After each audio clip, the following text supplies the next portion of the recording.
Welcome to the Kendy and Raybo podcast, episode 44, recorded in Kendy's box room. Welcome. Oh, you sound like you're going to say something there, like you're... No, it's clearing my throat.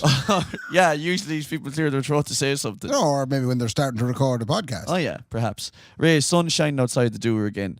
Did you say a ray of sunshine?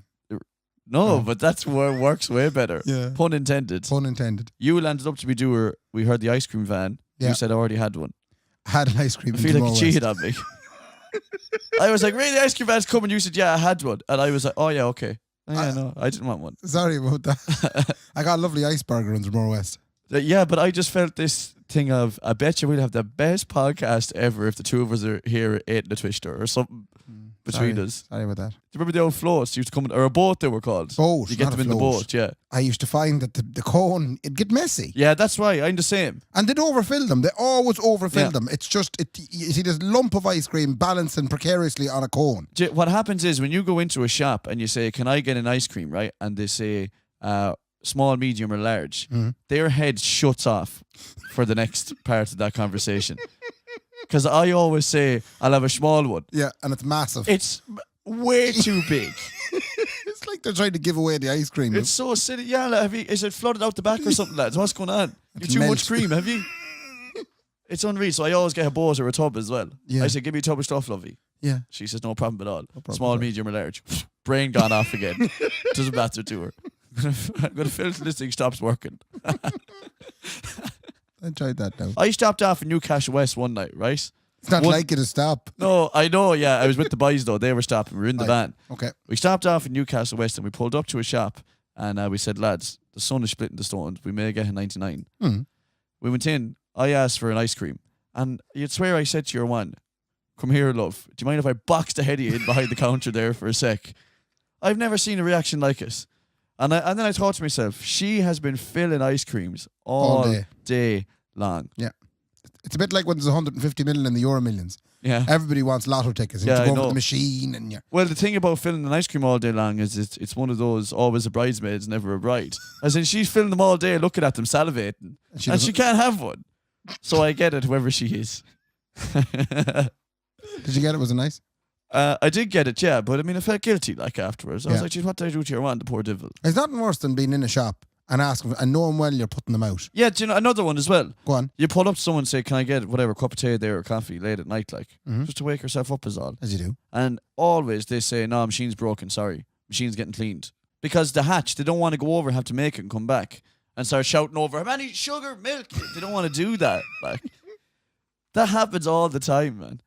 It's really I annoying. missed that. I haven't had that in a long time now. What, the driving late at night? Just at 3 o'clock in the morning, pulling up to the filling station and asking for a cup of tea, and the coffee machine's down the back corner of the shop. Yeah.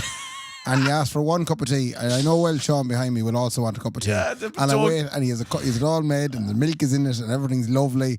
And then I said, thanks very much. Can I get a Kit Kat with that as well? Lovely, great. And I walk away, and then Sean comes up. How you doing? Who's it good? Can I get a cup of tea? Huh? Sorry, no, putting out. We had a friend there, Brian. He used to order all his bits through the hatch in ones, right? So he'd say, can I get a cup of tea there, right? Same as you, right? Your man would come back and he'd be looking through the window with the tongue out. Yeah. Down the back. Can I get banana as well, please? Down. It's a bit like the Tesco crowd that deliver your shopping, except it's real time. Give me that box of Lindor as well. I see them down the back. No, back not the mint shelf ones. there. Not the mint Yeah. ones. Give me a 16-pack of Panadol. I can see them down there. Give me 64 Benson. I want you to open a packet for them. Give me 3 boxes of 20 and then open another pack. Anyway, that's summer talk, Ray. Summer we got talk. The summer talk out of the way. Won't find it out. We get the fan in. Oh, you won't find us. We get the fan back in, Ray. I have it waiting at home, ready to go. Have you? I do. I Yeah. forgot we used to use the fan inside in here. Yeah. Oh, it's around the June, July, August months, 3 days a year. Oh, the balls be sweating clean off you. The balls be sweating off you. Can we bring back the beer? Yeah, it's only right that in this kind of weather, We bring back the we beer. bring it back. And almost like the God above us looking down on top of us. Go on. We got a wee message on our Instagram page last week from a man called Fergal Harmon, who we've mentioned before. Fergal's Harmon. Fergal Harmon of the Almost Famous. Almost famous. And also the Bridal Wave. And the Bridal Wave, yeah. Which is his alter ego wedding band. That's right. Because they couldn't go out as Almost Famous. You couldn't be playing a wedding is almost famous. Yeah, they were almost You have famous. to change the name and go something wedding. And also a fantastic. What do you call yourselves when you play weddings? Hot Fuss. When we do gigs, we're called Hot Fuss. Oh, And then when we do weddings, we're called Hot Fuss. right. You hear what I'm saying there? I can hear it. It's like two different bands. Oh, yeah. Yeah, chalk and cheese. And would chalk it be and a black cheese. shirt? Oh, she'd be a full tin of fruit by. Oh. Yeah, we You look do like the full suits. Nefarious Dove. We look like the Men in Black. Nefarious Dove. Ah, shite. Man with the beard there. Fergus Harriman, anyway, he got us some stuff. He said, I left a present inside in Fiddler's Creek for you lads out the back. Right. And I went out and I opened it up. It was a pair of cute hooers. Now, how in the name of Jesus, like out the back in Fiddlers, it's full of beer. Yeah, I know. How did you spot the two cute whores out of all the beer? Fiddler's is a very, I want to say it's like a standard pub. There's Right. no notions in Fiddler's, right? No. No notions at all about Fiddlers. There's some pubs here in Sligo, you go down and you say, can I get a pint of Guinness? And they say, sorry, we don't have Guinness, but what we do have is this port that was brewed in a bog for 200 years and it's got quite an earthy taste. Give me my Guinness, man. I pucked ahead of you, right? None of them notions inside in Fiddlers. So I knew when I saw two craft beers, they're the ones that he ordered. And also they were in a gift bag. So that Where's he the got- gift bag? Huh? Where's the gift bag? I don't know, Nicola's probably using it for something. She's all she did. do you Not, reuse the gift bag? there's nothing thrown out in this house, Ray. For birthdays and whatnot. No, she'd find something, she'd put socks in it or something. Right. Oh, there's nothing thrown out in this house. We have a gift bag at home in my house. This is a really short story. Go on. We have a gift bag at home in my house sitting on top of a filing cabinet, right, with three white extension leads in it. You know the 4-plug extension leads? And they're in it and they're wound up nicely with a bit of sellotape to put them together. And then there's a bit of white paper, like out of a copybook, sellotape to the front of the gift bag. Do you want to know what's written on that? Plug boards. Extension leads. Extension leads. But you can see the extension leads peeking out over the top of the bag. It's clear what's in the bag. But my mother, in her infinite wisdom, thought, no, someone might be looking for them and they'll need the wee label. Or they might put something else in that bag that doesn't belong. Yeah. Yeah. But I mean that's how you know you grew up in kind of rural Ireland, I think. Nothing thrown out by. Nothing thrown out. And if it is, it's burnt. Yeah. That's just We burn it. Burnt at about 3 a.m. You don't tell anyone. Yeah. Say nothing. Say nothing. Yeah. Couple of tires and a bit of petrol, get it going. Lovely. Lovely. Anyway, so let's open a pair of cute whores. Irish Pale Ale. And I presume this is red. It looks like red ale. Oh no, it's pale. Pale. That's what it says. Hello, Kendy. Wait, are you in there? Irish Pale Ale looks red. Anyway, fair play to you, Fergal. Let's break these open, Ray. Very good. We'll have a wee party. Ooh, It's summertime again, boy. I'm so excited. Summertime for Kendy and Ray. Well, that's this. We're working at our best. Young ones are out and about. You can give me that one now. 500 ml. I see my ML. father got his name in it. He's brewing now, is That's he? That's Michael's strength. That's 500 ml. There's some beers you'll get 300 ml. Oh, yeah. But that's our 500 ml. A unit of measurement. Hey, Ray. Cheers. Here's to the summer, bite. Yep. Let us Oh no, let's check this cute hooer out. check the date. And the harm and buy these. He had them sitting behind for his 21st. That's lovely. That's a new line for 2019. That's- I've done away with death lines. And now I'm saying, that's lovely. That's lovely. Yeah, Ray, no. why did we stop drinking beer, man? I don't know. I'm after getting the jump just from the mouthful of it.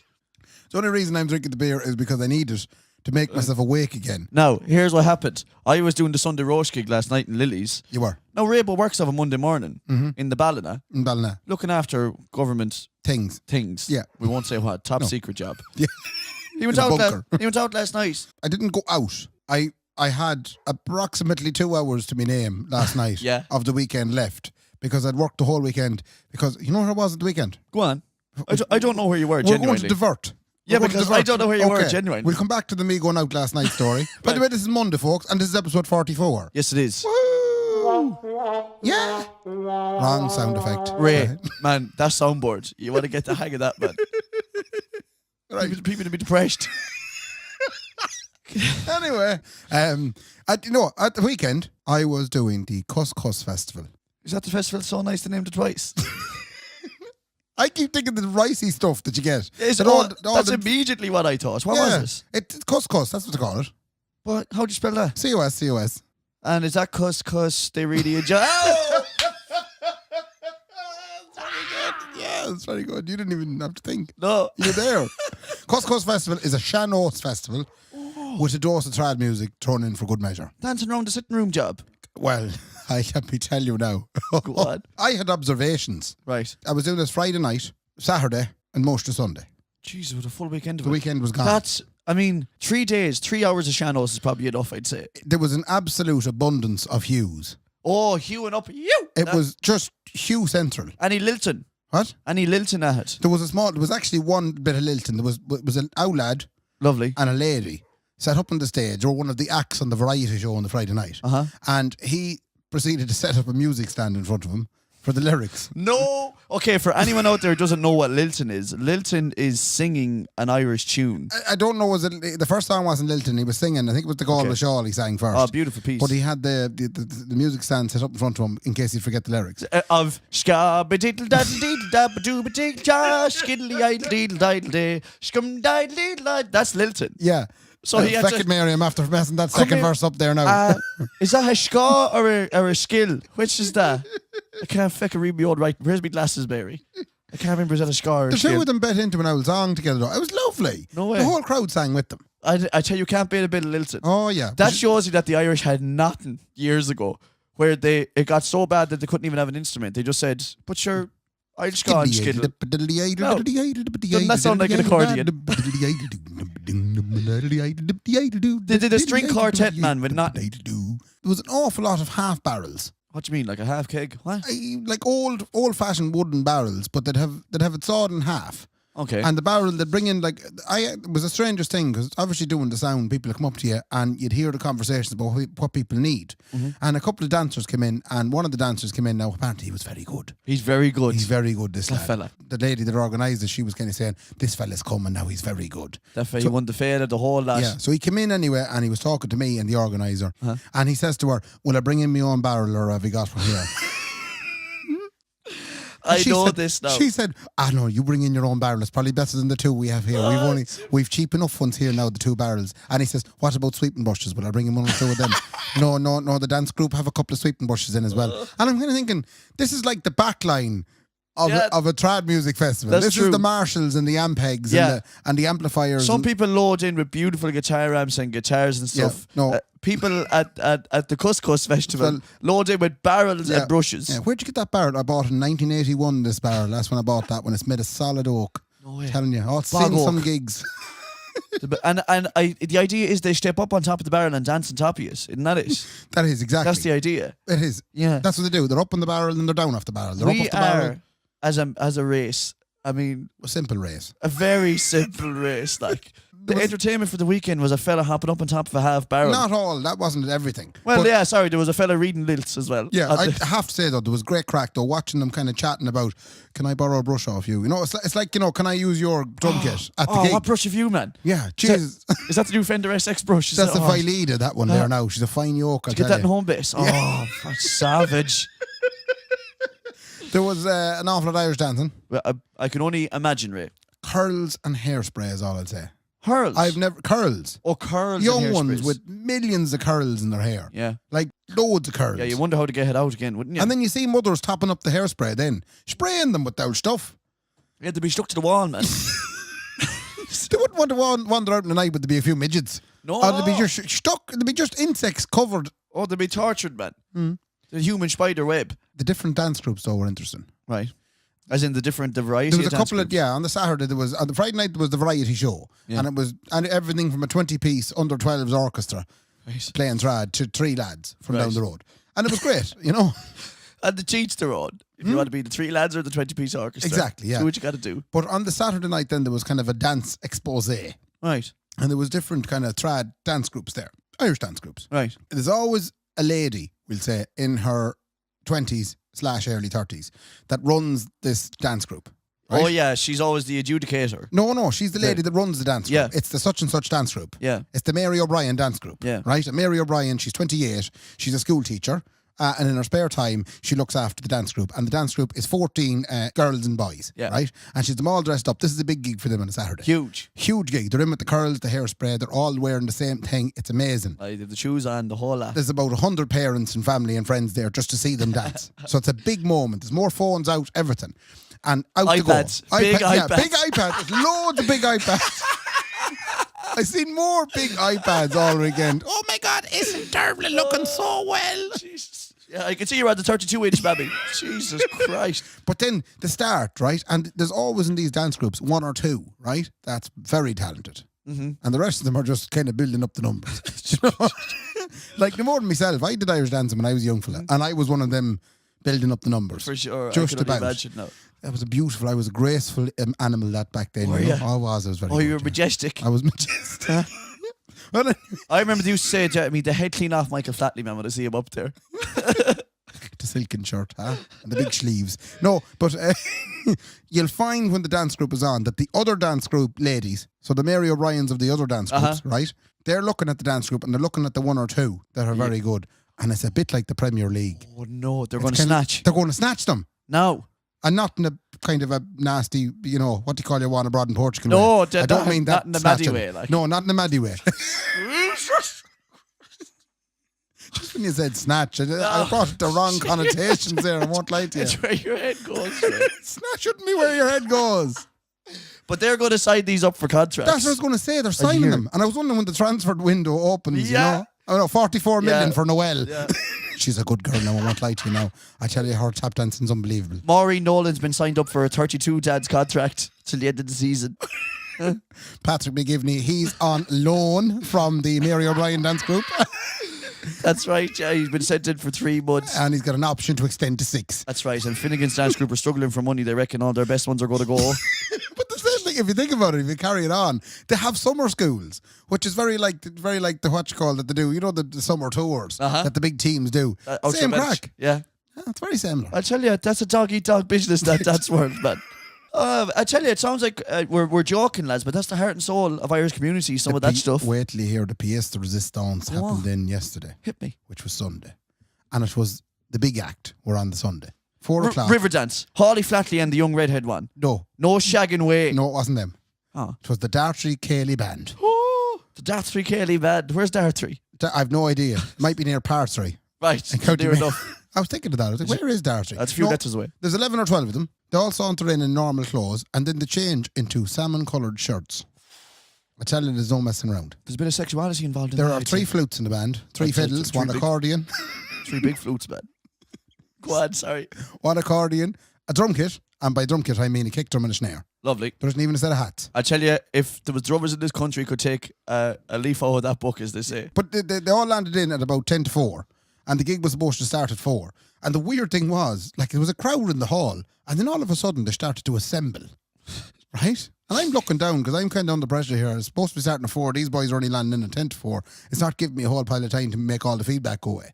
And all of a sudden the crowd start getting into these kind of, I don't know what you'd call octagonal shapes. There's 12 octagonal shapes down the floor, right? So each set, now I'm doing the inverted fingers here. Each set contains 8 people. So 4 couples, essentially. And they're all standing looking at it. Have you seen this? Oh, I tell you what. Set dancing. Set dancing, boy. Oh. But there's a sight to behold. Strange beauty in it. It's a sight to behold if they know how to do it. Oh, and the Midland did, down fairness to them. These wouldn't be their first Cayley. Oh, no, they'd be Cayley before, I'd say. Because what's it called? The Siege of Venice. That's only scraping the bottom of the wooden barrel that they were dancing. The Siege of Venice is like the most generic. If you say Siege of Venice to them, they're like, what? Yeah, exactly. We're talking Ballyvorney jig here. Oh, they're going way out. We're talking about the Connemara set. Avant-garde shit. But the weird thing is, right, anyway, the boys sitting down, I'm struggling to get the wee sound done, got the sound done. They're all staring up at the stage and I'm feeling really awkward and under pressure and I'm going shite. And your man on the accordion says to me, we better get going here. It's going to get wild. Oh, they're about to take off. So they start and there's no one announces what they're going to do. They just go, right, and your man on the drum goes, and then they all start dancing. And they're away. But they're all in perfect synchronicity. Of course they are, Ray. They all know what set it is. That ain't their first rodeo, man. But this is the thing, as the night wore on, what the crack is, they do like 3 sets. And then they take a break and they all kind of disperse. But then they all get back together again and fill out all the sets. But no one ever tells them what set is going to be. It's not like, how's it going, folks? Next up there now is us. We're going to do 3 waltzes. Yeah. And then, There's none of that. They know. No. Man, they've done that 1,000 times. And maybe if they even haven't done it 1,000 times, there's something that goes on in the heads of a set dancer, Ray. Yeah. And they can communicate with each other and the band without saying a word. I've never seen such sweat in my life in a room. Oh, to pump out with them. It was like a rave. And the lines the next day and the washing machines. People brought changes of clothes You'd have to. I seen the same people walk around in different clothes afterwards. If I was doing that set dancing crack, man, I go in full workout gear, like a vest, a Nike vest, and a tiny little pair of shorts. I think it's something we could try. Do you reckon we should try the set? Man, we'd be ate alive in the set dancing scene, Ray. They're vicious. We wouldn't last a second, Ray. Yeah. They'll eat you without salt. But you know these people are walking around every day as normal people, and That's you the wouldn't truth. know it on them. That's the truth. You can't. That's the thing about them, Ray. They hide in plain sight. You can't walk down the street and go, "That's a set dancer." First rule of set dancing: Don't talk about set dancing. And that's it. You never hear them talking about set dancing. A wink and a nod is the communication between the set dancer, Ray. But it's funny. It's maybe see winks and nods between that people of a certain age Aye. on the street, and you go, "Wonder what that's about." What's he winking and nodding at him? They're set dancers. Ray, we're not even safe saying this kind of stuff. Probably aren't. If this gets out, oh jeez, I'd say we need private security. I'd like to try and think we would maybe have a go at set dancing. Lovely. Could we go as a couple? Well, no, I think set dancing could form the basis of one of the parts of our next live show. Perhaps it could. We could do it. We could do a Siege of Venice. Well, I would say, yeah, we could do. I would like to think that we could maybe put a whole 15-minute section where we get the whole crowd up and get them set dancing. Lovely. Great idea. And have like a really good instructor. I have history in this, Ray. Oh, Because people ask for Siege of Venices at weddings, and I try my damnedest to organise a set dance. Now, it never works, because Jimmy's been drinking Budweiser all day, and all he wants to do is wreck everyone's heads, so it never works. But I feel like we could be on something there now. Budweiser's a terrible drink. He shouldn't have been drinking all day, Jim. That's why you can't do the Siege of Venice.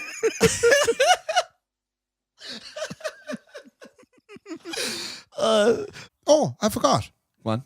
I have to make a phone call on this podcast episode. Go on. I got marvellous bits of news today from our good friend Brendan Tierney. That's right. That's right. He's loads of news. And because we can now ring people, do you mind if we ring him? Give him a shot there. Right, hold on a second then. So, hold on now. Bear with me one tick. I get the old phone out there now. Will you answer? Come on, Tierney, you bastard. Come on, Tierney, will you? Come on. Hello, Tierney. Hello, Hello, how are you? I'm good now. Am I on the podcast now or something? No. No. It's like, is he doing them phone calls once?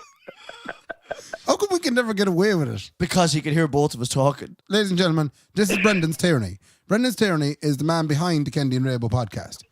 He's the man behind He two stands of us. behind us He stands behind the two a of lot us. of the time in the pub when we're out. Yeah. I get creeped out by it. Ray likes this. No, but he's the creative direction. He tells us when we're going wrong. He kicks the shite out of us when we don't do right. He does all the things a caring father of a podcast would do. Except for tell us it's good. No, he never tells us that. I am the Wavin Pipe and you're the cattle. That's so That's is. the truth. That's it. That's well, fair play to you. And come here, Brendan. We're ringing you today because of the fact that there's two big bits of news that you have in the world. First of all, you've announced a comedy festival that you're running. In Sligo. I am indeed. 3-day festival, October 3rd, 4th and 5th. Yup. And may involve yourselves. So that's the big news for us too. You might actually have us on the Wednesday night on our second ever live show. Well, probably the Thursday night, Brendan, is it? No, I think he was on about the Wednesday night. I don't think he wants part of the festival. No, we can't be part of it, no? Oh no, well I do, but you've never actually said we'll definitely do it. Even this morning, Mark Kendy sends me a message. Tierney, we'll have to do something about this festival. We'll have to do something with the festival. I was like, I've been on it about fucking 5 months. I know, yeah, The but day now he that it's announced announced, now that it's announced, I feel like, right, I better pull the finger out and get something. It's not like Fire Festival now, Tierney, is it? No, it's well, it could be. I tell you, if they want to pay me that kind of money, no problem. You're sucking it, Kendy. You're hey, sucking it. I ain't touching no Mickey. This is like Fire Festival, man. No shagging way. Kendy, if we're stuck for water, you're getting the call. Come here, you just announced the first act of it, though. The Dermots and the Daves. Ireland's second best two-piece comedy act. They're doing the Saturday night, the 5th, aren't they? As advocated by Vinnie Higgins, apparently. Only the second best. The second best so, comedy so, act. look, in a nutshell, I've always wanted to do a comedy festival. So I bit the bullet there, and between a bit of haggling and back and over, I've been months basically trying to get Dermot and Dave and waiting for their diaries to suit. And it all suited, and I've other acts to announce, which I don't want to announce anything just yet. I want to let one act go and give it another flare up after a few weeks, and I get another act ready. But I am totally running this out of my back pocket and a phone. There's no office, there's no staff, I have no grants. It'll just rely on the people who are going, do you know what? We want a comedy festival. My aim is to make no money this year, which may sound daft. That's a solid business plan. Solid Yeah, I business know. plan there. If you start there, you can never be too disappointed. Hey, come here. But, Look, you said you're running out of your own back pocket there. As long as you're not running out of my pocket, man, you do whatever you want, Tierney. Well, if it was running out of your pocket, we would have a huge 8-week festival. That's true, actually. That's for That's a heap of sure. money. Yeah, heap of money. I better do my proper plug in here. Like, Yeah. all the stuff is on social media. Website is sofunnysligo.com. Sounds. And look, the biggest thing is people to get out. There's going to be afternoon, evening comedy gigs. I'm hoping to do a kids comedy magic show as well. So they'll see all the details over the next one. So yeah, I'm very excited about it. It's one extra headache I probably didn't need to take on, but then I just said, fuck it, sure. Hey. I don't be up to much, as you know, Kendy. Oh my God! Listen, let me tell you something about this Brendan Tierney man. If he's not doing yoga, he's doing judo.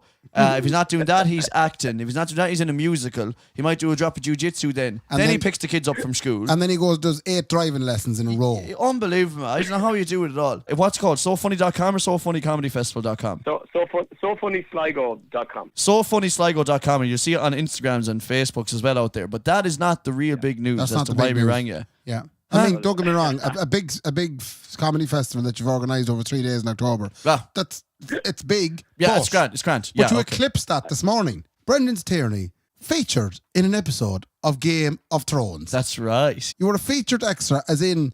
Now, can we just maybe get to the root of, like, how many were you there for a couple of minutes? Had you a couple of lines? Were you chatting Daenerys? Were you talking to Jon? Were you petting the wee wolf? Were you walking down along the black hedges? Daenerys has just texted me. Hold on, give me a second. But come here, what part did you have to play in it? Long story short, I applied to be an extra in Game of Thrones about this time last year, and to speed the story on a bit, went up and they did a costume fit, and then they did an acting training. So you went into this big massive tent with about 100 people, and you had to just pretend you're getting tortured, pretend you're getting burnt alive. Now, Jeez. as no more than yourselves, I was never burnt alive by a dragon in my life, in real life. But So you have to... you were glad to get the training, though. Just in case. And come here, did that give you the safe pass then when you finished up to give you the certs? I've been burnt by a dragon. Anywhere there's a dragon, I can handle it. How much screen time did you actually get in the end? I'd say about 1.5 seconds. We could actually probably say what you did on it without giving away what happened in the show. I don't think your 1.5 seconds is a spoiler. Jesus, I tell you what, Ray. Have you any idea how serious these Game of Thrones fans are? Maybe we shouldn't talk about it at all. Man. I just seen the top of your head. Yeah, just lying there as a dead body. I died that day about 60 times. Jesus. Just did all the takes over and over and over again. It was a surreal experience, and all the main characters were there running in behind me all the time. And Fair play to you, yeah, Brendan. Oh, look, it was a great memory, great experience. It would have been a bit of crack if I was able to see more, just for the kids. But yeah, so onwards and upwards. They're doing a prequel to Game of Thrones anyway, so I'd say they'll be giving me the call. Would you give him the call, will you? Yeah. I was actually watching James Bond yesterday, and I was thinking of Kendy. You know, the one where the laser comes up between his legs. Well, it wouldn't have got that far, obviously. I was like, it would have only got to the ankle. Yeah. Thanks, Tierney, man. That means a lot to me. Right. We may let you go, says I. Fair play to you for coming on, letting us know all the good news. Thanks, Tierney. Bye. Hold on, the dragon outside. Have to go. See you later, mate. Bye. Jesus, he's very ignorant. Oh, man. You talk and talk and That's what's gone, I talk. presume. Oh, fuck. Oh, fuck, man. Thanks, Brendan. Thanks, Tierney. Bye. Mind yourself. Bye. Bye. That was my weekend That abroad was in your Rathcormac. weekend. Jesus. And it was mighty. There was an abundance of tea and sandwiches and raffles as well. There wasn't a moment where you couldn't get a cup of tea and a bun Or raffle tickets. or a raffle ticket. And then Sunday night came and I had 2 hours. That's right. Spare. We're back, lads. Welcome 2 back hours in. spare. So it was 10 o'clock Sunday night. I said, I'm going to go down for 1 or 2 bottles. And then I bought a third. And then I bought a round for a few of the folks with people I liked. Do you know? Nice people that were there down below.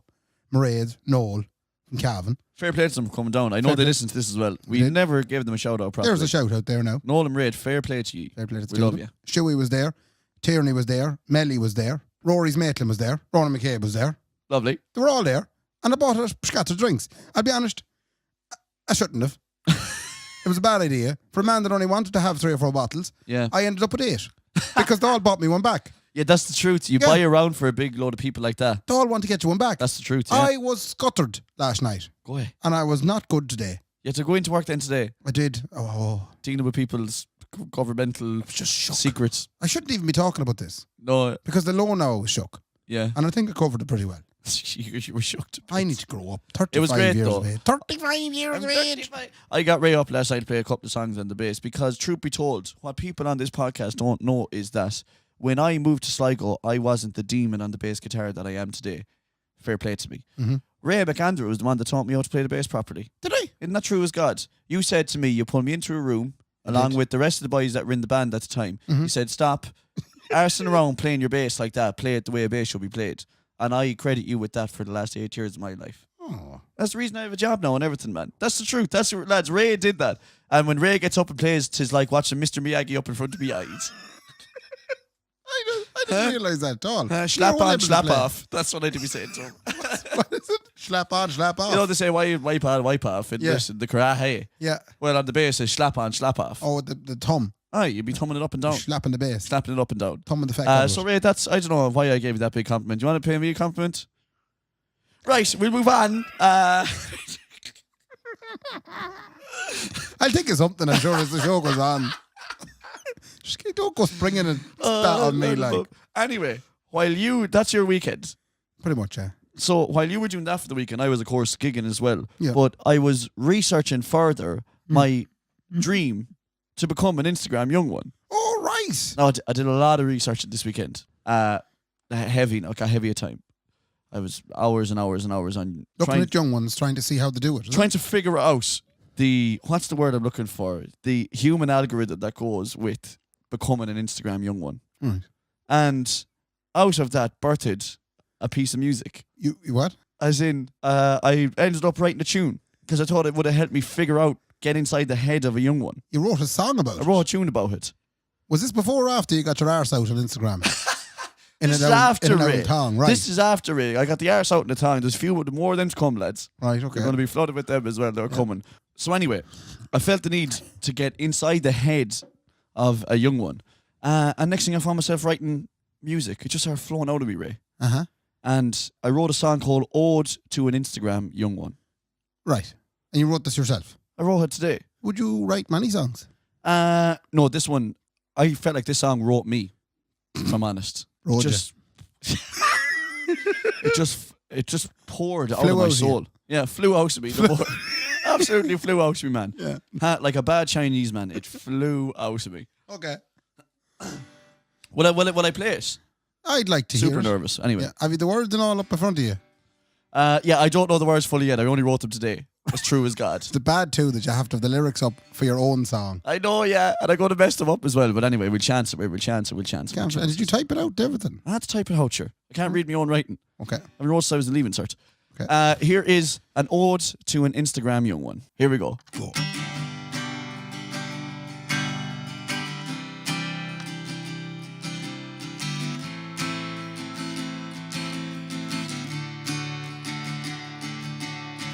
She wakes up in the morning and brushes her hair and bangs on the powder and the shadow and the glitter, layer after layer. And now she whips out her phone. It's the way she starts every day. And on her story, in all her glory, I just woke up this way. She says hashtag new hair. Don't care, lovey, all I see is your underwear. And I don't usually post this way. You said the same thing yesterday. I love my new fitness gear. The photos taken from the rear. I just can't wait for Life Fest. All she's wearing is a vest. The weather is good outside the door, so she heads for the bay. And Instagram is her only man in a day just like today. No filter needed for the scenery, it's already got the loss. I guess I know what it looked like, but her arse is blocking the shots. She says hashtag new hair. Don't care, lovey, all I see is your underwear. And I don't usually post this way. You said the same thing yesterday. I love my new fitness gear. The photos taken from the rear. She said I can't wait for Life Fest, when all she's wearing is a vest. You like it? Very Christy Moore. Isn't it? If Christy Moore was not Christy Moore. I do it out solo. Oh, there's way more to it, Ray. Oh. Way more. It's just 4 weeks till I beat a hashtag run on holidays. fellas are waiting by the phone like a hawk that stalks the prey. It's been months since they've seen a bikini shot. It's giving them the blues. So she horses out a throwback from last year's booze cruise. She says hashtag who hair, I don't care. Lovey, all I see is your underwear. And I don't usually post this way. You said the same thing yesterday. I love my new fitness gear. The photos taken from the rear. She says I can't wait for Life Fest. And all she's wearing is a vest. Ooh, sad verse coming up, Raybo. Now, she lands back in the evening, wonder what to post next. Surely to God, they're sick of me now. The followers, they must be vexed. You know what? I leave it now. The day was way too long. I refect it, I got one more in me. I'll do yoga in a thong. Yeah. She says, hashtag new hair, don't care. Lovey, all I see is your underwear. And I don't usually post this way. You said the same thing yesterday. She said, hashtag free the nipple. Lads, stop zooming. That tickles. She said Kim K's her body goal. And all she wants is her whole life. Oh, very good. That's an ode to an Instagram young one. Thank you very much indeed. Huh? You enjoyed that? You wrote that yourself. I wrote it today, man. It flooded out of me, like I said. It flooded out of me. Jesus. I don't know what came over me, Ray. It just, I don't know. I'm a bit taken aback. I'm getting emotional. If I'm honest with you. You must be proud of that now. It's very Christy Moore. Listen to me now. There's plenty more research to be done on the young ones. I promise I feel like I'm getting only into the underbelly of it. Right. And I have to come back around the arse again to get to where it all crescendos. Come here, will you be on Ocean FM tomorrow morning now, debuting your new song? That could be a summer hit. Oh, it could be a big one, Ray. Stuck someone like Jax Jones or Calvin Harris behind it now. A bit of umps. Yeah. I feel like I might go down the country route, Ray, if I'm honest. Would you? Yeah. Oh, they're all making a fortune. Denver making a fortune, sure. Denver to do it. Denver do it. Would you Johnny Brady do it. Would you Nathan sell it Carter. to someone like Derek Ryan or someone? Maybe sell the song to him. Well, if he wants it, Derek, put the pound on the table, we'll have a chat. That's all I'm saying, Derek, to you. Young Enda Dempsey might get on to you. Enda, have a chat with him and say, look, listen up now, Enda's Dempsey. Yeah. Tell him, put the pound on the table, we'll have a look. That's all I'm saying. All Enda has to do is put it on in the van some night. Well, what am I saying, Derek Ryan in a van? Put it on in the Arctic some night as you're travelling to a gig, you know? Put it on in the Rigid. Aye. Yeah. That lad doesn't. Country lads don't travel around in vans anymore. No, and also they don't drive around in Arctics either. They drive around in the brand new Audi. That's what happens to them. You're right. Oh, there's a big pound, Ray, in that business, Ray. I wonder though, is Enda Dempsey, is he the man that goes in the Rigid or is he the man that goes in the Audi? Oh, I'd say he drives his own Audi, Enda Dempsey. Right. Ladies and gentlemen, Enda Dempsey is Derek Ryan's guitar player. That's right. He's our in. He is our into this. Yeah, so, he's look, into this. Have a chat. Have a chat with him, and that's all I'm saying to you. If he wants it to dare, but the pound has to be on the table, is all I'm saying. It's fierce tune. You want to come in with a briefcase, man, I ain't talking to you. That's all I'm saying. I want to hear 2 clicks. Click, click, and then we'll have a chat. That's a great minimum. I don't want to talk to you unless I hear 2 clicks. This conversation ain't happening unless you've got a 1987 briefcase with you. Whatever happened to the briefcase? They went out the door, man, with the fanny pack came in. You know when C Sessions comes up? Yeah. I might bring a briefcase. Dude, Life Festival, man. That's where the young ones are going, man. What is Life Festival? Life is where... So you're going to see this a lot now. I've noticed this. Okay. The throwbacks are coming in now. I'm telling you, man, I'm getting there. There's some serious research going on. Life Festival is this festival all young ones go to. I don't even know if it's music or if it's shifting. I don't know Where's it on? I don't know. I think it's in Wexford or some Offaly. Oh, I have heard of this. They all go and they wear spandex, luminous clothes. Yeah. The more can you have out, the better. Body paint. And the more, body paint. And if you can combine the can and the body paint. Yeah, and the glittery face. Yes. You'd be laughed at if you're arse cheeking and hanging out. They'll laugh you out the door. They'll laugh you out the door. You won't last a second. Right. Jack and Jones, man. It wouldn't work. It won't work. I'd look like Drug Squad, wouldn't I? Twist. So I don't know if someone get in touch with us and let me know what Life Festival is. It's either music, Ray, or STIs. I'm not sure which one it is. Should we kick into The big pièce. Oh man, The pièce de résistance. this is a disaster, by the way. You started it. I know I started it, but I didn't expect Derek to give me the. It is the hardest thing I've ever had to research. In case people are wondering, because obviously people sometimes They only listen to it now. they only listen to it as in, they could be going back ways. 2 episodes ago, Kendy threw down the gauntlet and said that we're going to have History Corner, right? Which is a big departure. Joking there.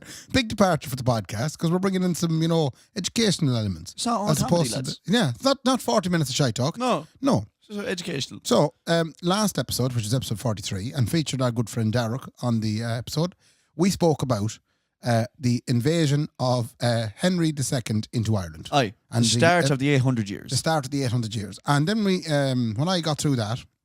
That was Ray's history bit. Now, this week it's mine. But Derek, just out of nowhere... He gets to pick. Yeah. And he picked the Suez Canal crisis. Hold on, you're not even saying it right. I can't say it. Seuss. No, it's not that. It's not up in Irish. The Up Canal crisis. Up Canal crisis. Up Canal crisis. They're a local team, man. They're just outside Kinnegat. Suez Canal crisis. Now, the worrying thing about this is, so Derek blutters out this thing. I've never heard of it before. I said, no problem at all. Had you never heard of it before? I don't know what this is. I didn't know what it was. I wonder does people at home know about Well, it? I hope not, because you're going to get a savage lesson now, very thorough from me. Now, on top of this as well, from Derek shouting that out, Ray very subtly goes, oh yeah, that's a good one. I've been meaning to learn about that. Ray knows this story already. I do, yeah. So I'm going to get called out at every angle. I'm just going. This is the first time me and you will ever have been able to talk about a historical event. Of course. And we can be on a level. Yeah. On it, as in you know stuff about it. Yeah. That's the truth. My original plan is that I would actually spout it off as best I could. But the great thing is, you know now, so you can cut in with your little bits whenever you want. So have you've written it out? Man, I could get this published. This is nearly ready for hardback. He's 3 pages in front of him. Listen to that. You didn't Listen put to up that. the music, no? That's ready, man, to be published. Yeah, God. You look like I'm Brian Dobson. I'm getting someone to write the foreword for it now. A lecturer in Limerick, in University of Limerick in history. He's going to write the foreword. That's very This thing good. is unbelievable, man. My head is open. You right? see, it's big. It's a lot of shit happened. Now, this is the thing about the Suez Canal crisis. Suez. Stop putting it in a zoo. It's not Z-O-O. It's Sue. The S was the trouble. Suez. That's Suez Canal crisis. Suez. Right, Take a Suellen and then put in Ez. That's right. Suez. Now, when we kick into it and see. Go on, you stop me whenever you have to stop me, Ray. I'll try and leave you be. Well, as best you can. Right. Bite the lip. I'll bite the lip. Right. So really, you're talking 1956, Egypt, right? Mm-hmm. Just to set the scene, right? This began the end of what was pretty much British and French colonial rule. It's where they realised we ain't the big dicks around here no more. Britain and France. Britain and France. You're right. No. And colonies were saying, go and shite. Because they were big empires like. Huge empires. Like they had loads in the Middle East. They had. And they were now realising... They were the big dicks. They were slinging Mickey all around the world, man. Right? So, back in the 1800s, I think it was like the 1860s, right? Jesus. I think it was the 1860s, right? Yes. This guy called Ferdinand de Lesseps. De Lesseps. Yeah, de Lesseps. Ferdinand de Lesseps, right? Mm-hmm. He builds this thing called the Suez Lovely. Now you're getting it. Canal. Yeah. And what it does is it cuts through Egypt in the desert and meets out at the Red Sea again out the far side. And what that did was it stopped people from Europe having to sail all the way around Africa, right? So a 100-mile canal made it okay to not travel 5,000 miles. So Mediterranean straight into the Red Sea. Yeah, straight into it. It was unbelievable. It was the best piece of transport that ever was. Just for people at home, we're not talking about something like the Royal Canal here now in Dublin. No. You've seen canals before. Yeah. It's not like the wee boats. Yeah, there's English no cones and traffic. There's no traffic cones and there's no trolleys. Yeah, and no bottles of Buckfast on the bottom of it. Nothing. Yeah. This is a big mother. Yeah, this thing ships like big ships, right?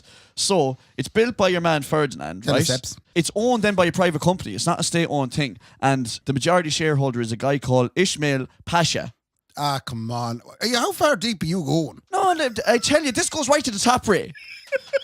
You listen to me. This goes right to the top. This. I'm just thinking, if you're going this deep, we're going to be a long time here. But No, go on. because Right, anyway, Pasha. he's going to be out of it just as quick as he's back into it. Right. Ishmael, right? Or Pasha. Ismail Pasha, Pasha. right? Pasha, hey. He's loaded to the brim with debt, Ray. Right.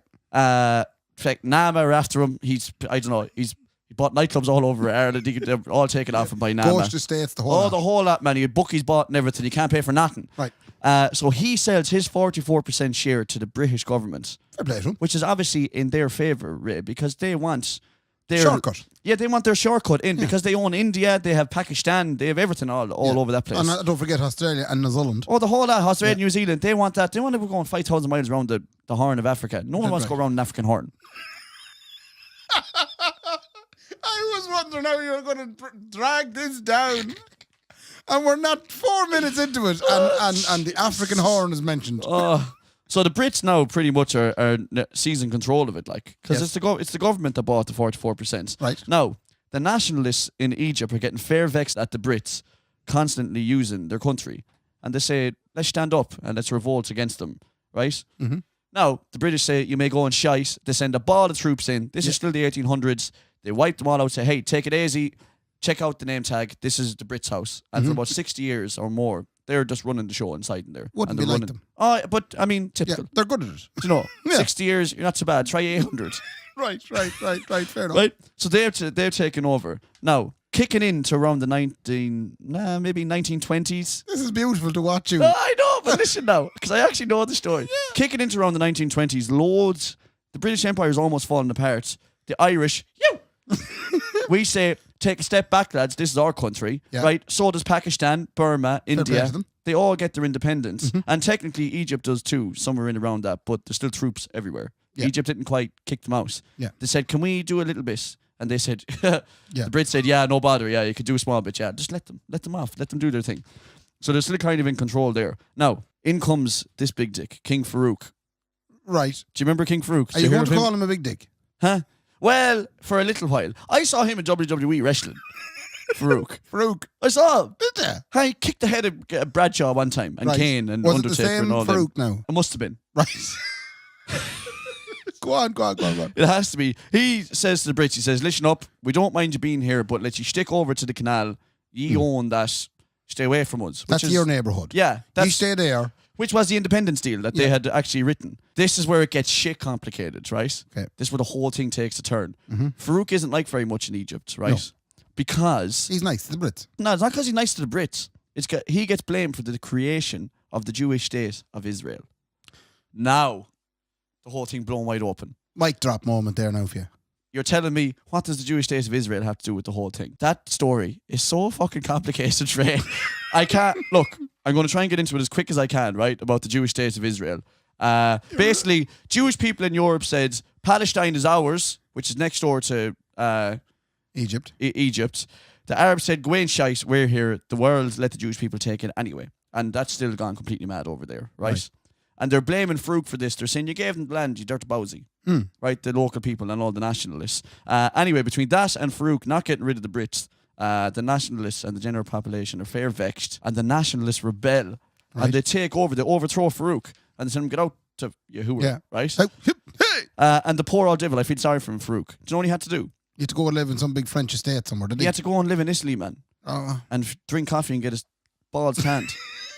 Poor devil, man. Yeah, He tough. lived in absolute wealth for the rest of his life. I feel so sorry for him, man. Yeah. So the new president, now this is the real big dick, Nasser. Do you Ah. remember him? Gamal Abdul Nasser. Gamal Abdul. Right, now he's pure nationalist, this fella. Nasser. Hey Nasser, hey. Did you see you, hey? He's pure nationalist, this fella, He right? see you in the whole world like. He see you to everyone. Yeah. Hey, see you. That's the first thing he did when he landed. He said to the Brits over at the canal, he said, hey, see you, man, right? He said, washing your clothes there in the canal, boy. Yeah. Just see you. He said, let you go home. And that's why everyone loved him. As if the Israeli war, Ray, wasn't adding enough complications. I'm going to throw another one at you. Add in the Cold War on top of that as well. What's the Cold War, Kendy? And Russia. All right, okay. America and Russia are fighting what's called the Cold War. It's pretty much a battle between capitalism and communism, socialism. Do you know why they called it the Cold War? I don't. Genuinely. Do you know that, no? No. Unbelievable. Ray's a master of history. I'm going to tell you. The reason they called it the Cold War is because America and Russia were fighting each other, but they never fought each other directly. Like, Vietnam is one. Mm-hmm.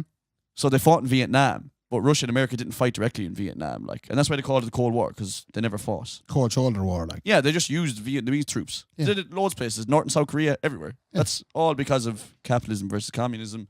The Medici versus Russians. Do you remember the last episode? Yeah. And Derek said the Suez Canal crisis. Yeah. Not the entire No, but this all makes 20th sense. century. Ray, this goes right to the top. I'm telling you. Leave it with me. Folks, that's it for episode 44. We're going to pick this right up in episode 45. Thanks for listening this week. We'll be right back to you next Wednesday. This is a 3-parter. Some crack if it ran into next week. Anyway. Now, as you can imagine, Egypt being the largest and most valuable Arab state, that's a good prize for either side now. Both Russia and America wanted that. Yeah. So Eisenhower is the president of Medici. Dwight Eisenhower. Eisenhower, hey. You see him, right? He wants Egypt as a capitalist ally. What was the Russian president called? Lenin. Well, it wasn't his real name. His name was something else. Huh? Who was in charge of Russia at the time? Oh, shit. Was it not Lenin? No. He was 1917, wasn't he? He was, yeah. Fuck it. Oh, bastard. It was Nikita. Oh, Nikita. Nikita Khrushchev. Nikita, your heart, is it? Come on, get back to it. Right, Nikita. You're fucking... You keep cutting me out of it. I'm sorry. Nikita Khrushchev is in the Soviet Union, otherwise known as Russia. Dwight D. Eisenhower is abroad over in Emirch. Yeah. Yeah. And we have Nasser. And Nasser then is in and Egypt. they're both fighting for Egypt. Eisenhower wants Egypt to be a capitalist ally, but he's afraid to give them arms. Yeah. Because he's afraid they'll just go and bomb the shite out of Israel next door. You have to mention, yeah, they're fair tick with Israel. Yeah, no, Israel is the real conflict in this whole story. Yeah. Because it's a brand new state that was just given to the Jewish people. And the Arab world, all around the Arab world, is going, why you take my land off me, you dirty bowsy? And this is right at the peak of it. You think the peak of it is now? Holy shit. They were killing each other back then. Because most of the Jewish people that were flooding to Israel, they were coming from America and they were coming from Europe and shit. Eisenhower didn't want to vex them by just arming. Plus, there's a whole Egypt. pile of Jewish people in Emirch. And they're a pretty big lobby, and they were kind of going, you're not going to do anything. And also, Eisenhower's about to go looking for the presidential vote again at the time. So he doesn't want the Jews to turn against him. Kendy, I feel like I'm right there in the 1950s. Honest to God, man. Yeah. Close the eyes. I can smell it. Unbelievable, right? Now, the pressure is put back on the Brits again because of the nationalist control that's in Egypt. Yep. And they agreed to leave in 1956. Leave the canal. The Brits. They decided that they agreed that they're going to leave the canal in 1956. They're going to move all troops and all workers out of there. Yeah. So the tensions flare up when Israel attacked Gaza, which was under Egyptian control. Right. Now Nasser is saying to America, you may give me the guns now because this shit just got real. Yeah. We can't be running around after them with our Mickeys in our hand, is pretty much what he says. I actually wrote that on the sheet. Don't be running around after them with the Mickeys in your hand. The US say, no shagging way. And Nasser says, sound, do you know what I'll do? I'll ask the Russians. So Yeah. now, woo, dirty dig. Dirty dig. And what he does is, out of Czechoslovakia, which is communist run, he gets a big load of tanks and planes and the whole lot in there. And Eisenhower, stuff. Yeah, all savage stuff. Yeah. And Eisenhower's going, well, bastard. And you know what makes it worse then as well? Nasser starts acting like the bowled X. Or the old, do you know what he does? He goes straight down to communist China. Yeah. And loads of pictures come out of him then chatting to the China leader. And Eisenhower's getting pure jealous then. It sounds like an episode of Geordie Shore. And while this is all going on, the one thing that Eisenhower agreed to, he said, I'm not giving you no feckin' weapons, but I'll help you build a dam. Right. Which is going to help your economy huge. Okay. Dams are all the rage at the time, Ray. Yeah, they're big thing. Everyone building them. Yeah. When Nasser goes to Czechoslovakia to get his weapons, and then he starts flirting and shifting the face of your man in China, right? Right. Eisenhower says, that's enough. I'm pulling out everything. I'm not building you the dam no more. Like a bowel relation. He said, I want my stuff back. I think Nasser put it all in the cardboard box he left outside the door. All the stuff for the dam. Yeah, and Eisenhower, all the tools. Yeah. Eisenhower collects it then. Yeah. And he texts him, never got a text back. Things are pretty bad at this stage. And is China still texting him at this stage? He's texting China. How are you? He's texting China the whole time. Yeah. Q pick. So 2 phones on the go.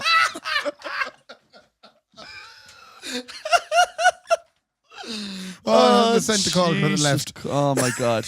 All right, so this is where he then nationalizes the Suez Canal, this Nasser fella. He said the Brits are gone, 1956, they're gone. This all shit now. I don't think the Brits actually left. Oh, hold on now. They did leave. They moved out the troops. Yeah. But they said they still own their 44%. Yeah, that's what So they happens. said, look, we'll go, but we can still use it like. Yeah. Do you know, it's sound. And you look after it. Yeah. But then what happened was your man Nasser said, no, hold on a second. See you, he said. See you, hey. See you, you're now going to start paying me the few pounds No. to use the canal. That's right. Because Eisenhower taking the money away from the dam. That's right. Yeah. So he says, Nasser says, do you know what? If we can't get money off the dam, I start charging a fortune for the 80% of the British boats. Yeah. 80% of the boats that went through that canal were British. Right. I start charging them a fortune now for going through. But here's where the real trouble comes in, Ray. There's more real trouble. Way more. This Right. goes straight to the top.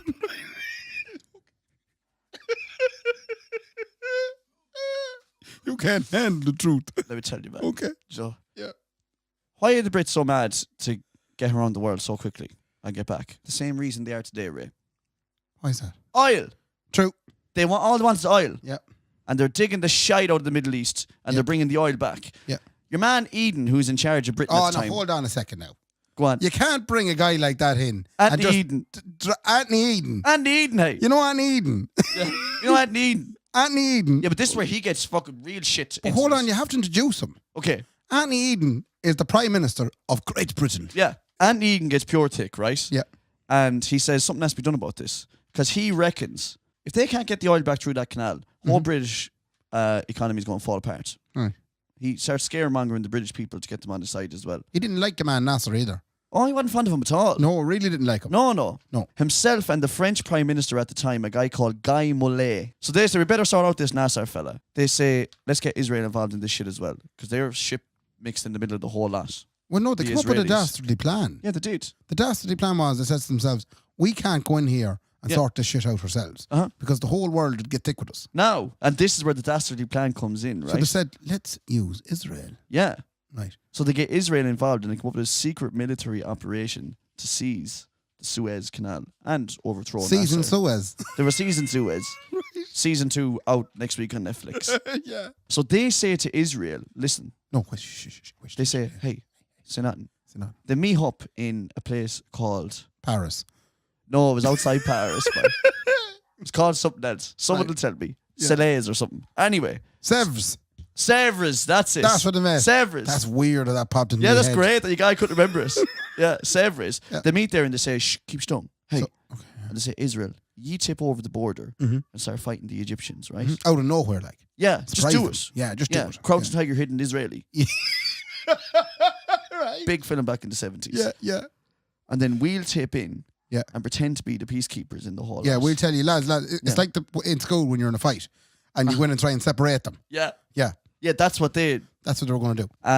and they pretty much say, like, everything that's, like, east of the canal, you know, push your way up towards the canal. No, the as best you Israelis go can. over the right side Yeah. and the Egyptians go over the other side. Yeah, and we're yeah. going to go in the middle, Yeah. which just and so we'll stop happens you. to be the canal itself. That's right. Yeah, so the Israelis are all psyched up. And on the 26th of October, That's right. the Israelis Yeah. tear in Yeah. That's right. to the Sinai Peninsula That's right. down below in Egypt. Yeah. And right? start balling their way towards the Oh, canal. they do. Balling towards They the start, canal. And then the whole plan was the French and the British were basically going to plough in and says, hey, get out of the canal. Yeah. And when they come out and says, get out of the canal, do you know where the Israelis were? Go on. 40 fucking miles away. Yeah. They landed there. There was no Israelis to be seen at all. No, and the world went, what are you doing? No. It's like trying to break up a fight that wasn't happening yet. Yeah, but that's what. So what happens then is, right, I'll freestyle the rest of this, right? Yeah. You can do this, lad. They land in, right? He's put down the And piece of paper. they start pucking all around them. Who Egyptians, lands in now? The French and the Brits. And the Brits land in, paratroopers job, in on top of everyone. And they start pucking all around them, the Egyptians, right?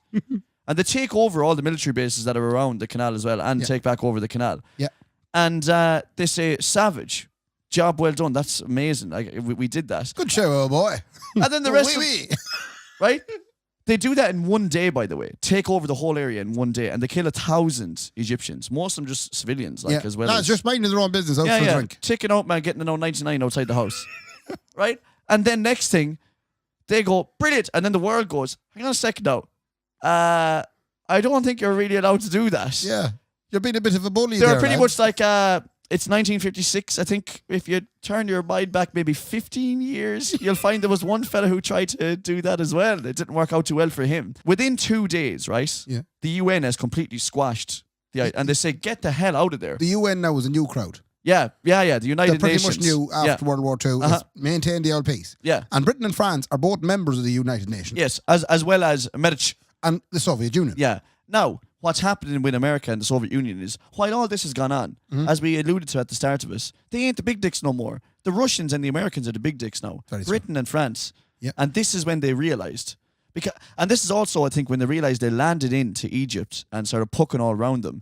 Did you ever see that Mitchell and Webb sketch of the Nazis where they realised they're the bad guys?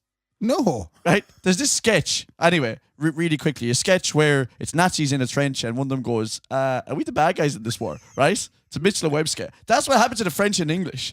They did it and they said, great job. We took over the whole thing. And the world said, ye shall, we're bastards. And they were like, are we actually the bad people here? I didn't realise that. Which the whole United Nations goes against them. But Everyone. the problem is, though, in the votes that they're having about sorting it all out, everybody goes voting for stop the fighting. And they veto. And the Britain and France goes, no, we won't. We're having a great time over there. We're sorting shit out. They completely veto. But this is within 2 days, Ray. Yeah. Within 2 days, they have to pull everybody out Now, again. a couple of things happen there now. Go on. The big dicks step in, the real big dicks. Yeah, that's what I was going to say. So, yeah. what did the Merch do?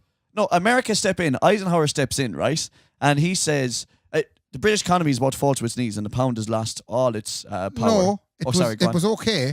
But what Eisenhower decided to do was Eisenhower says, you know what? Yeah. If he keep at this, right, I'm going to sell a load of the pounds I have. You know the way you buy pounds for your holidays? Yeah. Well, America had bought loads of pounds. Yeah. Right? And they had them in case they ever had to go to Britain on holidays. Yeah. Do you know? The American nation. Yeah, just in case. And they said, we're going to sell it all off real cheap. Yeah. And it's going to cause your whole economy thing to fall down. And they also impose sanctions and they cut off this, well, that, what and the happens other. is the economy does, because of that fear, pound plummets. Britain tried to get a bailout like from the monetary world banking system or whatever. And Eisenhower says, AIB, and they would give us a few pounds. Yeah. Eisenhower had already rang the AIB and he says if they come in, don't give them anything. And eventually they have to say, well, sure, we'll have to go. This is 2 days later they say, and there's another we thing. have to go. What did the Russians do? Go on.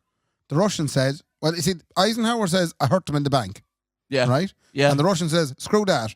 I'll bomb the shite out of you if you don't get the hell out of there. That's right. I've loads of nukes in the boot. Hey, have a look in the van. And do you know what my favourite part of the whole story is? Because we got some conceptions about what certain people in the world are like. Yeah. 2 days later when they're forced to go home, who comes in as actual peacekeepers? The Danish people. And the Colombians. The Colombians went in as well, did they? The Colombians and the But Danes. the Danish people are the happiest bastards going. And they waltzed in and they said, well, we'll take over here. You can tip off there if you want as well. And literally walked into their trenches as they walked out of them again. The poor old Brits and the French had to go home. Yeah, they did. And that was the day that they realised we ain't the big dicks around here anymore. Yeah. They tipped off with the big embarrassed heads on them. That's very well put. And the world was no longer their playground, right? And instead they left it to the Americans to bomb the bollocks out of the unsuspected nations all over the world. And Ray, that is the Suez Canal crisis, as told by Kendy. Thank you very much. Woo! You must be the whole day preparing for this podcast. Yeah. This is the most prep you've wrote a song. I know. You've wrote a thesis. Well, the song wrote me, but yeah, I did. Man, I tell you what, man, that'll get you a 2-2 at least. It would, man. That's definitely a 2-2. There's loads of left out as well. So can we?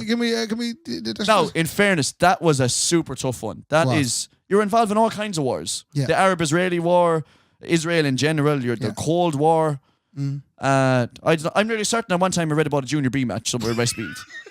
I mean, I didn't know where my head was. I was going, am I reading about Mullingar playing Kinnigat? What's going on?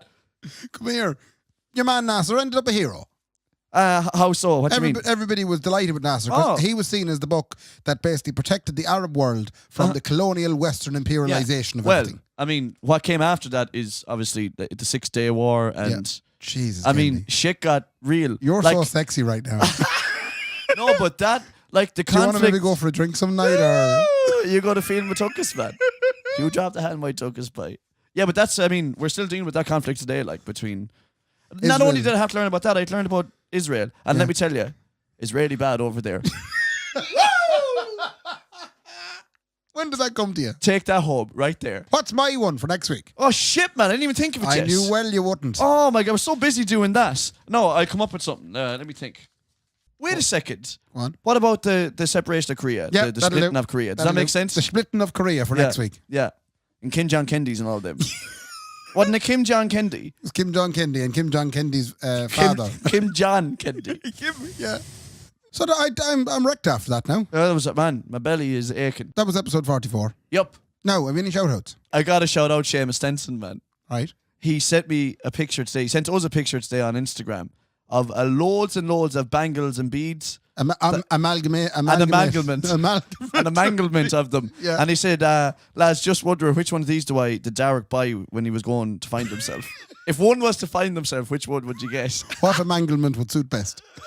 Seamus, fair play to you. I also got a shout out Neil Kenny, who I met in Fiddler's Creek there. I was trying to have a drop of lunch. He came in the door. He said, "You're Kendy." I said, "Fair play to me, I am." He said, "I do enjoy you." Yeah. I said, "I'm enjoying this conversation as we speak." Fair play to you, Neil.